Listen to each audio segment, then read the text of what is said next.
Hey guys, welcome to Agriculture IQ. Agriculture IQ में आपका स्वागत है। तो गाइस, आईबीपीएस आरआरबी स्केल 2 यानी कि जो एग्रीकल्चर स्टूडेंट्स के लिए उसकी क्लास आ चुकी है। आज है 13th लेक्चर। इससे पहले हमने अल्टरनेट में हम फाइनेंशियल अवेयरनेस और कंप्यूटर अवेयरनेस की क्लास लगा रहे हैं यहाँ पर। और आगे आने वाली क्लासों में हम यहाँ पर एग्रीकल्चर के जो इंपॉर्टेंट क्वेश्चन है जो कि आरआरबी के स्केल 2 एग्रीकल्चर जो पार्ट है यहाँ पर उसमें आ सकते हैं, वो यहाँ पे डिस्कस करेंगे। फिलहाल के लिए यहाँ पर आज का जो टॉपिक है वो रहेगा यहाँ पर इंडियन बैंकिंग इंडस्ट्री। बहुत इंपॉर्टेंट टॉपिक है। मेजॉरिटी जो क्वेश्चंस है वो यहीं से बनते हैं यहाँ पर। इंडियन बैंकिंग इंडस्ट्री देखते हैं यहाँ पर कौन कौन सी बैंकिंग इंडस्ट्री है यहाँ पर इंडिया में, और यहाँ पर देखेंगे थोड़ा हिस्ट्री देखेंगे। हिस्ट्री से खासा क्वेश्चन यहाँ पर आ जाता है। तो before we begin guys, Telegram channel है एग्रीकल्चर आईक्यू ऑफिशियल, जिससे कि हर वीडियो का पीडीएफ आपको वहां जाके मिल सकता है। साथ ही साथ जो इंपॉर्टेंट यहाँ पर क्वेरी है यहाँ पर रिलेटेड एग्जाम रिलेटेड, वहां पे आप जाके यहाँ पर देख सकते हैं। यहाँ पर इंपॉर्टेंट जो छोटे छोटे यहाँ पर टॉपिक हैं वहां पर मैं यहाँ पर पोस्ट करते रहता हूँ। साथ ही साथ यहाँ पर डीडीए जो एसओ यानी सेक्शन हॉर्टिकल्चर ऑफिसर, उसके भी यहाँ पर सारी पीडीएफ आपको वहां जाके मिल जाएगी। तो सिंपली आपको एग्रीकल्चर आईक्यू ऑफिशियल यहाँ पर सर्च मारना है टेलीग्राम में और आपको वहां पे ज्वाइन कर देना है। तो स्टार्ट करते हैं। सबसे पहले हम देखते हैं यहाँ पर बैंक क्या होता है। सिंपल यहाँ पर भाषा में, बैंक यहाँ पर लॉफुल ऑर्गेनाइजेशन है, एक संगठन है यहाँ पर, जिसमें कि हम यहाँ पर अपना जो पैसा है वो यहाँ पर डिपॉजिट करते हैं, यानी कि रखते हैं एक सुरक्षित स्थान पे यहाँ पर, जिससे कि हमको इंटरेस्ट मिलते रहता है और हम इसको कभी भी विड्रॉन ऑन डिमांड यहाँ पे कर सकते हैं। ये यहाँ पर इंडिविजुअल को तो देता ही है यहाँ पर मनी, यहाँ पर लैंड जो मनी करता है वो इंडिविजुअल को तो करता ही है। साथ ही साथ जो बिजनेस हाउसेज रहते हैं, बड़े बड़े बिजनेस जो टाइकून रहते हैं, उनको भी यहाँ पर ये मनी यहाँ पर प्रोवाइड करता है ऑन डिमांड। तो देख लिया हमने यहाँ पर बैंक, यहाँ पर सिंपल यहाँ पर भाषा में हमने देखा लॉफुल ऑर्गेनाइजेशन है जिसमें कि यहाँ पर लेन देन होता है यहाँ पर पैसों का। अब बात करते हैं यहाँ पर सिंपली यहाँ पर कि हिस्ट्री थोड़ा देख लेते हैं यहाँ पर कि बैंक यहाँ पर कब कहाँ कैसे आया, यहाँ पर पहला कौन सा था। तो सबसे पहले जो मेजॉरिटी यहाँ पर क्वेश्चन यहाँ पर पूछा जाता है, ये बहुत बार यहाँ पर पूछा गया है कि जो first bank managed by Indians वो कहाँ था। औध कॉमर्शियल बैंक है यहाँ पर, कौन सा है यहाँ पर, औध कॉमर्शियल बैंक है। कब फाउंड हुआ था, ये हुआ था यहाँ पर 1881 में यहाँ पर ये फाउंडेड हुआ था। यहाँ पर ये एग्जाम रिलेटेड बहुत इंपॉर्टेंट है गाइस, यहाँ पर दोनों चीज आपको याद रखनी है। औध कॉमर्शियल बैंक था यहाँ पर, पहला जो बैंक है जो मैनेज किया था यहाँ पर इंडियंस ने यहाँ पर, वो था औध कॉमर्शियल बैंक। अब फाउंडेड हुआ था यहाँ पर 1881 में। ठीक है जी, समझ लिया आपने। आगे बढ़ते हैं। आगे यहाँ पर अब दूसरा यहाँ पर पंजाब नेशनल बैंक। अब इसमें ये ऐसा है यहाँ पर स्टूडेंट्स की हिस्ट्री का बैकग्राउंड है यहाँ पर, तो हम थोड़ा डिटेल में नहीं जाएंगे, की पॉइंट्स यहाँ पर पकड़ेंगे। अब वही की पॉइंट्स मैंने यहाँ पर लिखे हैं यहाँ पर। अब देखते हैं यहाँ पर पंजाब नेशनल बैंक यहाँ पर एस्टेब्लिश कब हुआ था। वो हुआ था यहाँ पर 1894 में। यहाँ पर क्रोनोलॉजिकल ऑर्डर में हम जा रहे हैं यहाँ पर कि क्या क्या यहाँ पर हुआ था। 1881 में यहाँ पर औध कॉमर्शियल बैंक यहाँ पर फाउंड हुआ था यहाँ पर, पहला इंडियन के द्वारा यहाँ पर। और फिर हुआ था पंजाब नेशनल बैंक 1894 के। इसके बाद यहाँ पर स्वदेशी मूवमेंट यहाँ पर स्टार्ट हो गया था यहाँ पर 1906 में। यहाँ पर ये भी आपको याद रखना है, एग्जाम रिलेटेड इंपॉर्टेंट है। 1906 में उसके बाद यहाँ पर बैंकिंग कंपनीज एक्ट आया यहाँ पर, बैंकिंग कंपनी एक्ट आया यहाँ पर, और ये पास हुआ यहाँ पर फरवरी 1949 में। ये भी यहाँ पर इंपॉर्टेंट है, यही मैं यहाँ पर स्टार मार्क कर लेता हूँ। ये 1949 में यहाँ पर ये बैंकिंग कंपनीज एक्ट यहाँ पर पास हुआ फरवरी में। आगे बात करते हैं, आगे इंपॉर्टेंट क्या रहेगा यहाँ पर। अब देखते हैं यहाँ पर लार्जेस्ट बैंक यहाँ पर कब बना। यहाँ पर इंपीरियल बैंक ऑफ इंडिया जिसे बोलते हैं यहाँ पर, इसका जो राष्ट्रीयकरण हुआ ये है यहाँ पर 1955 में, जिसे अब यहाँ पर बोलते हैं एसबीआई। अब ये पूछा जा सकता है यहाँ पर कि एसबीआई का यहाँ पर पुराना नाम क्या था यहाँ पर। तो एसबीआई का पुराना नाम क्या था यहाँ पर, इंपीरियल बैंक ऑफ इंडिया। बाद में इसे चेंज कर दिया यहाँ पर स्टेट बैंक ऑफ इंडिया। ठीक है जी, बहुत यहाँ पर बेसिक से चल रहे हैं हम, बहुत ही स्पष्ट भाषा में मैं आपको बता रहा हूँ। यहाँ पर छोटी छोटी चीजें, यहाँ पर छोटी छोटी चीजें बहुत कमाल का काम करती हैं यहाँ पर, तो वही आपको याद रखना है। यहाँ पर इंपीरियल बैंक ऑफ इंडिया यहाँ पर नेशनलाइज कब हुआ था, 1955 में। आगे बात करेंगे, आगे है यहाँ पर अब कुछ मर्जर की बात कर लेते हैं। यहाँ पर उस समय भी यहाँ पर मर्जर हुए थे। यहाँ पर जनवरी 1 1963 में यहाँ पर स्टेट बैंक ऑफ बीकानेर जो था वो मर्ज हो गया था स्टेट बैंक ऑफ जयपुर से, और जो न्यू बैंक बना वो है state bank of Bikaner and Jaipur, इस नाम से यहाँ पर ये बना। दूसरा देख देते हैं, 2008 में यहाँ पर स्टेट बैंक ऑफ सौराष्ट्र यहाँ पर मर्ज हो गया था एसबीआई के साथ यहाँ पर, और जो बना वो है स्टेट बैंक ऑफ इंदौर, ये भी यहाँ पर मर्ज हो गया था एसबीआई से। ये दोनों चीजें यहाँ पर याद रखनी है। 2008 में स्टेट बैंक ऑफ सौराष्ट्र यहाँ पे मर्ज हो गया था एसबीआई से, और यहाँ पे स्टेट बैंक ऑफ इंदौर ये भी मर्ज हो गया था एसबीआई से। 2008 में दोनों चीज हुई थी। आगे बात करेंगे। फिर इसके बाद यहाँ पर जो गवर्नमेंट है उन्होंने इश्यू कर दिया एक ऑर्डिनेंस यहाँ पर पास किया यहाँ पर 19 जुलाई 1969 में, जिसमें कि उन्होंने ओनरशिप यहाँ पर हथियार लिया, यहाँ पर ओनरशिप यहाँ पर हासिल कर दी, और यहाँ पर मेजर जो 14 मेजर बैंक थे वो यहाँ पर अपने ऊपर यहाँ पर ला गए यहाँ पर। तो यहाँ पर ये कब हुआ था, यहाँ पर ऑर्डिनेंस कब पास हुआ था, यहाँ पर ये हुआ था 19 जुलाई 1969 को। ये भी आपको याद रखना है। ये था यहाँ पर थोड़ा हिस्टोरिकल बैकग्राउंड, ये आपको यहाँ पर कथित यहाँ पर याद होना चाहिए, यहाँ पर इसमें कोई चूक नहीं होनी चाहिए। आगे बात करते हैं। आगे इंपॉर्टेंट यहाँ पर बैंक्स यहाँ पर कितने टाइप के होते हैं, यहाँ पर ये देख लेते हैं यहाँ पर। तो यहाँ पर बहुत से यहाँ पर टाइप है बैंक के यहाँ पर जो कि ऑपरेट करते हैं यहाँ पर कंट्री में फंक्शन के बेस में, यानी कि जो इनका कार्य है उसके बेस में यहाँ पर इनको यहाँ पर कैटेगराइज किया है। पहला है सेंट्रल बैंक, ये आपको पता है, यहाँ पर आरबीआई जिसे कहते हैं। यहाँ पर आरबीआई का डेडिकेटेड यहाँ पर लेक्चर आ चुका है, आप देख सकते हैं यहाँ पर प्लेलिस्ट में जाके आप यहाँ पर देख सकते हैं आरबीआई का लेक्चर। तो सेंट्रल बैंक यानी कि आरबीआई हो गए यहाँ पर। इसके बाद कॉमर्शियल बैंक आ जाते हैं। कॉमर्शियल बैंक में public sector bank, private sector bank, foreign banks आ जाते हैं यहाँ पर। इसके बाद आ जाते हैं development bank, IFCI, SFC, SIDBI, NABARD. इसमें डिटेल में यहाँ पर पढ़ेंगे, यहाँ पर बहुत डिटेल में यहाँ पर पढ़ेंगे एक एक चीज यहाँ पर। फिर बात करते हैं यहाँ पर कोऑपरेटिव बैंक्स की यहाँ पर। फिर है यहाँ पर स्टेट कोऑपरेटिव बैंक्स यहाँ पर कौन कौन से। फिर है यहाँ पर सेंट्रल कोऑपरेटिव बैंक कौन कौन से यहाँ पर। फिर यहाँ पर प्राइमरी क्रेडिट सोसाइटी कौन कौन सी यहाँ पर जो क्रेडिट प्रोवाइड करती है, ये भी हम देखेंगे यहाँ पर। और यहाँ पर स्पेशलाइज बैंक यानी कि एक्सिम बैंक जो कि है यहाँ पर export import bank of India यहाँ पर। तो ये भी हम देखेंगे यहाँ पर कि कौन कौन क्या क्या चीजें हैं, इनको यहाँ पर डिटेल में आगे लेक्चर में देखेंगे। अभी हम थोड़ा यहाँ पर ओवरव्यू देखते हैं कि कौन क्या है यहाँ पर। तो सबसे पहले यहाँ पर आप देख लेते हैं यहाँ पर, तो थोड़ा सा यहाँ पर ये डिटेल है यहाँ पर, ये आप देख सकते हैं इस तरीके से। सेंट्रल बैंक है गया, इसमें भी यहाँ पर शेड्यूल है, नॉन शेड्यूल है यहाँ पर। शेड्यूल में कॉमर्शियल बैंक आ गए, और कॉमर्शियल के अंदर प्राइवेट यहाँ पर प्लेयर आ गए, पब्लिक आ गए, फॉरेन बैंक आ गए, और रीजनल रूरल बैंक आ गए यहाँ पर। स्पेशलाइज बैंक यहाँ पर डेवलपमेंट, यहाँ पर इन्वेस्टमेंट के पर्पज में, इंडस्ट्रियल के पर्पज में यहाँ पर ये अलग अलग यहाँ पर क्राइटेरिया है, ये भी हम आगे देखेंगे यहाँ पर। शेड्यूल में यहाँ पर कोऑपरेटिव और कॉमर्शियल यहाँ पर कट जाते हैं यहाँ पर। कोऑपरेटिव में यहाँ पर स्टेट कोऑपरेटिव, सेंट्रल कोऑपरेटिव और प्राइमरी एग्रीकल्चर। इसके बाद यहाँ पर जो पब्लिक सेक्टर बैंक है वो भी यहाँ पर अलग अलग हो जाते हैं। एक जो एसबीआई और उसके एसोसिएट हैं जो कि नेशनलाइज हुए हैं, दूसरे यहाँ पर, और अदर्स में यहाँ पर अलग कैटेगरी आ जाती है। इसको हम बेसिक से यहाँ पर पढ़ेंगे, धीरे धीरे हम आगे लेक्चरों में कवर करेंगे। आगे देखते हैं। तो सबसे पहले बात करते हैं यहाँ पर सेंट्रल बैंक की। हालांकि मैंने ये कवर कर चुका है यहाँ पर लेक्चर, पर थोड़ा सा मैं ओवरव्यू देता हूँ क्या क्या है यहाँ पर।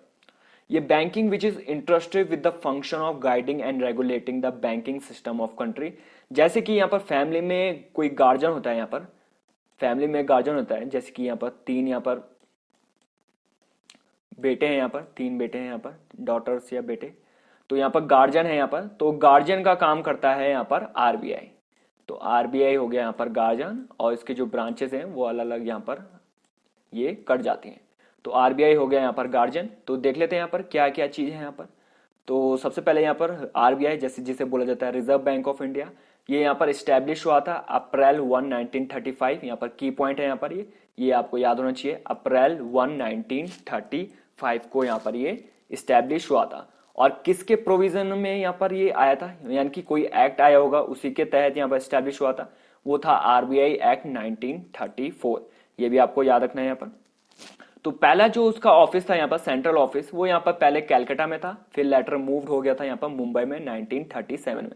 ये भी आपको याद रखना है, ये भी मैं यहाँ पर स्टार मार्क कर रहा हूँ। दोनों चीज यहाँ पर इंपॉर्टेंट है यहाँ पर कि यहाँ पर पहला कहाँ था इसका यहाँ पर सेंटर, पहला था यहाँ पर कैलकाटा में, फिर मूव हो गया था मुंबई में 1937, 3 साल के बाद ही।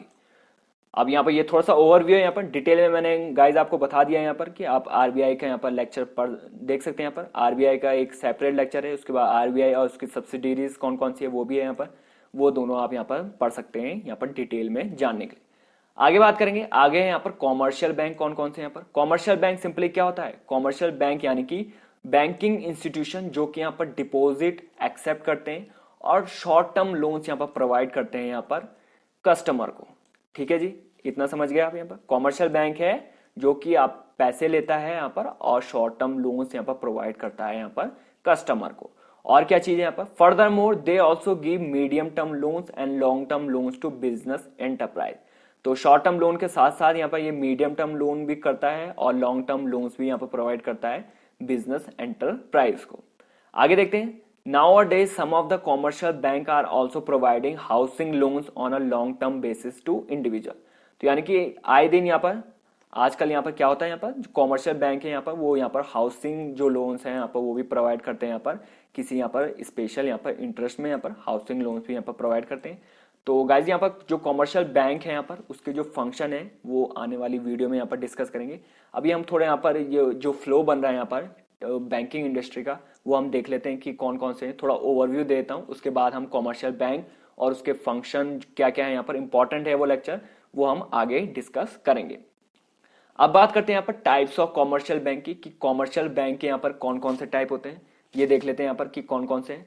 तो लगभग यहाँ पर 3 टाइप है यहाँ पर कॉमर्शियल बैंक के यहाँ पर टाइप्स, वो है यहाँ पर public sector bank, private sector bank और यहाँ पर फॉरेन सेक्टर बैंक्स। तो देख लेते हैं यहाँ पर इनके बारे में क्या है यहाँ पर। तो जैसे कि नाम से पता चल रहा है पब्लिक सेक्टर बैंक, तो ये ऐसे बैंक होते हैं जिसमें कि जो मेजॉरिटी स्टेक है यानी कि जो पैसा है यहाँ पर मेजॉरिटी यानी कि ज्यादा से ज्यादा जो है वो यहाँ पर गवर्नमेंट के पास होता है यहाँ पर, कि गवर्नमेंट पे इसकी पावर होती है यहाँ पर, ये गवर्नमेंट के अंडर आता है पब्लिक सेक्टर बैंक और या फिर रिजर्व बैंक ऑफ इंडिया के अंदर आता है। तो ये है यहाँ पर majority stake is held by Government of India या फिर रिजर्व बैंक ऑफ इंडिया। तो आज की डेट में यहाँ पर 12 पब्लिक सेक्टर बैंक है यहाँ पर, now on public sector bank यहाँ पर 12 है यहाँ पर। कौन कौन से हैं देख लेते हैं यहाँ पर। पहला है स्टेट बैंक ऑफ इंडिया, फिर है बैंक ऑफ बड़ौदा, फिर है यूनियन बैंक ऑफ इंडिया, फिर है पंजाब नेशनल बैंक, फिर है कैनरा बैंक, फिर है पंजाब एंड सिंध बैंक, फिर है इंडियन बैंक, फिर है बैंक ऑफ महाराष्ट्र और यहाँ पर bank of India, central bank of India, Indian overseas bank और यूको बैंक। अब आप गाइज यहाँ पर कमेंट में मत बता दीजिएगा कि मतलब किसी की इनका कि बैंक का तो मर्जर हो गया है, आप कैसे बता रहे हैं। ये मैं इन जनरल बता रहा हूँ यहाँ पर, आगे की वीडियो में मैं आपको बताऊंगा यहाँ पर थोड़ा सा और यहाँ पर कि लेटेस्ट अपडेट क्या है बैंकिंग इंडस्ट्री में यहाँ पर, कि किन किन का मर्जर हो गया है यहाँ पर, कौन किसके अंदर आ गया है यहाँ पर और लार्जेस्ट बैंक यहाँ पर कौन कौन से हैं यहाँ पर। तो यहाँ पर ये सारी चीजें मैं आगे बताऊंगा यहाँ पर, फिलहाल इन जनरल मैं आपको बता रहा हूँ कि कौन कौन से बैंक यहाँ पर पब्लिक सेक्टर बैंक है। आगे देखते हैं, आगे इंपॉर्टेंट है यहाँ पे प्राइवेट सेक्टर बैंक। जैसे कि यहाँ पर मैंने अभी आपको बताया कि पब्लिक सेक्टर बैंक में यहाँ पर जो मेजॉरिटी स्टेक है वो यहाँ पर गवर्नमेंट ऑफ इंडिया और रिजर्व बैंक ऑफ इंडिया के पास रहता है। प्राइवेट सेक्टर में यहाँ पर प्राइवेट प्लेयर्स यहाँ पर आ जाते हैं। प्राइवेट सेक्टर बैंक में यहाँ पर जो मेजॉरिटी ऑफ स्टेक्स है यहाँ पर वो यहाँ पर प्राइवेट प्लेयर्स के पास होता है। तो ये जो बैंक यहाँ पर वो रजिस्टर करती है कंपनीज वाइल लिमिटेड लाइबिलिटी, तो कम से कम इन पे लाइबिलिटी रहती है यहाँ पर, ये रजिस्टर जो करती है कंपनी। तो ये भी यहाँ पर प्राइवेट सेक्टर बैंक आ गए। तो देख लेते हैं हम कौन कौन से हैं। तो ये यहाँ पर इंपॉर्टेंट रहेगा यहाँ पर। मैं आपसे यहाँ पर क्वेश्चन यहाँ पर जनरली क्या बनाते हैं यहाँ पर मैं आपको बता देता हूँ कि इस तरीके से आया था यहाँ पर, कि ये आप देख सकते हैं यहाँ पर पब्लिक सेक्टर बैंक। तो पब्लिक सेक्टर यहाँ पर यानी कि पंजाब और सिंध बैंक से यहाँ पर एक क्वेश्चन आया था कि पंजाब और सिंध बैंक की यहाँ पर टैगलाइन क्या है। जैसे कि आपने देखा है यहाँ पर कि कोई भी प्रोडक्ट है यहाँ पर उसमें टैगलाइन जरूर होती है यहाँ पर, तो वैसे ही यहाँ पर पंजाब और सिंध बैंक की टैगलाइन क्या है, ये यहाँ पर जनरली क्वेश्चन पूछा था पिछली बार यहाँ पर आरआरबी में।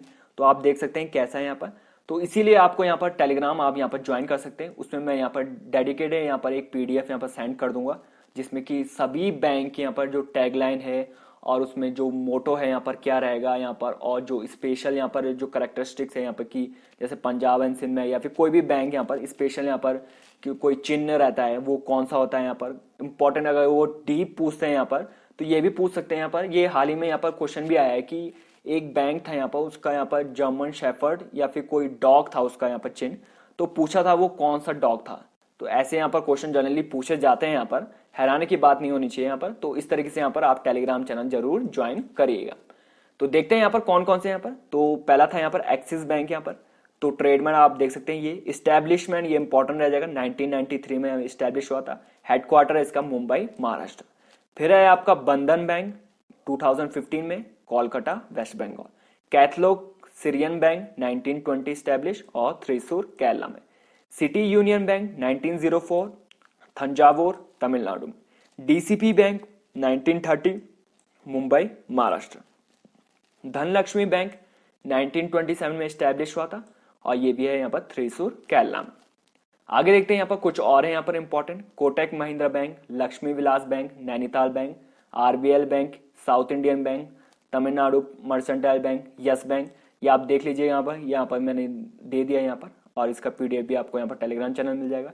ये इंपॉर्टेंट है यहाँ पर, तो क्वेश्चन यहाँ पर सीधे सीधे बन सकते हैं। यहाँ पर हेडक्वार्टर कौन सा है कि पूछा जा सकता है। लक्ष्मी विलास बैंक का यहाँ पर स्टैब्लिशमेंट ये किया था 1926, तो इस तरीके से यहाँ पर पूछा जा सकता है, ये आपको याद रखना है।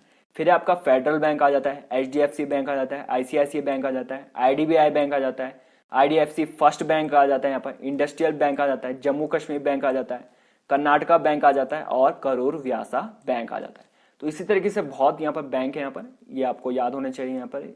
और इस अब आपका जनरल क्वेश्चन होगा कि सर यहाँ पर याद कैसे करें, तो याद करने के लिए सिंपल तरीका है यहाँ पर कि आप यहाँ पर क्या कर सकते हैं। यहाँ पर मैं आपको बताऊं तो आप सिंपली इसको मैं रफ कर देता हूँ यहाँ पर। तो सिंपली क्या कर सकते हैं आप इस तरीके से भी कर सकते हैं, क्रोनोलॉजिकल ऑर्डर की यहाँ पर पहला कौन सा था, तो उस सीरीज में आप याद कर सकते हैं, जैसे कि 1901 में कौन सा था, फिर 2 में, और या फिर इस तरीके से भी कर सकते हैं कि हेडक्वार्टर से आप कर सकते हैं यार कि मुंबई महाराष्ट्र में कौन कौन से यहाँ पर हेडक्वार्टर हैं किन बैंक के, तो उनको अलग कर दीजिएगा। थ्रिसूर में कौन कौन है, जैसे कि थ्रिसूर में यहाँ पर कैथलोकी है, और यहाँ पर थ्रिसूर में यहाँ पर धनलक्ष्मी बैंक है, तो इनको आप कैटेगराइज कर दीजिए और थोड़ा नैरो कर दीजिए जिससे कि आपको याद हो सके। तो पर्सन टू पर्सन यहाँ पर डिफ्रेंशिएट करता है कि वो कैसे याद करते हैं। तो फिलहाल के लिए आगे चलते हैं यहाँ पर, तो आगे कौन कौन सा है अब देखते हैं। यहाँ पर फॉरेन बैंक्स, फॉरेन यहाँ पर नाम से पता चल रहा है, ये बैंक यहाँ पर रजिस्टर होते हैं और इनका जो हेडक्वार्टर होता है यहाँ पर ये फॉरेन कंट्री में होता है, बट इनकी जो ब्रांचेस है यहाँ पर, इनकी जो शाखाएं हैं कह सकते हैं, वो यहाँ पर हमारी कंट्री में भी रहती है। ठीक है, समझ गए आप। ये बैंक रजिस्टर्ड होते हैं यहाँ पर, फॉरेन बैंक रहते हैं यहाँ पर, रजिस्टर यहाँ पर फॉरेन बैंक होते हैं यहाँ पर, इनका हेडक्वार्टर यहाँ पर फॉरेन कंट्री में होता है, पर इनकी जो ब्रांचेस है यहाँ पर वो यहाँ पर हमारी कंट्री में भी रहती है। जैसे आपको पता है यानी कि स्टेट बैंक ऑफ इंडिया है यहाँ पर, तो कितना बड़ा है यहाँ पर, उसकी हर ब्रांच यहाँ पर किसी न किसी यहाँ पर हर लगभग शहर में है यहाँ पर, तो इस तरीके से यहाँ पर फॉरेन बैंक की भी है। The number of foreign banks operating in our country has increase since the financial sector reforms of 1991। ये भी आपको याद रखना है कि जो फाइनेंशियल सेक्टर यहाँ पर रिफॉर्म हुआ था, यहाँ पर सुधार हुआ था यहाँ पर 1991, उसके बाद से यहाँ पर फॉरेन बैंक यहाँ पर ऑपरेटिंग जो हो रहे हैं यहाँ पर वो इंक्रीज हो गए। अब यहाँ पर ये कितने हैं, यहाँ पर ये कॉमन क्वेश्चन होना चाहिए। तो 45 फॉरेन बैंक्स अभी यहाँ पर कंट्री में यहाँ पर ऑपरेट कर रहे हैं। तो कुछ मैं यहाँ पर नाम देता हूँ यहाँ पर कौन कौन से, Citi Bank, Standard Chartered Bank, HSBC Bank, Deutsche यहाँ पर Bank, Royal Bank of Scotland, DBS Bank, Bank of America, ये यहाँ पर ये कुछ नाम है जो कि फॉरेन बैंक के अंदर आते हैं। तो जनरली यहाँ पर क्वेश्चन किस तरीके से बन सकता है कि पूछा जा सकता है कि यहाँ पर सिंपल अगर क्वेश्चन बनाएंगे यहाँ पर एग्जाम में तो बना सकते हैं कि बैंक ऑफ अमेरिका जो है यहाँ पर, या फिर इस तरीके से बना सकते हैं कि जो DBS बैंक है वो किस टाइप का बैंक है, कॉमर्शियल बैंक है, प्राइवेट सेक्टर बैंक है, यहाँ पर पब्लिक सेक्टर है, फॉरेन बैंक है।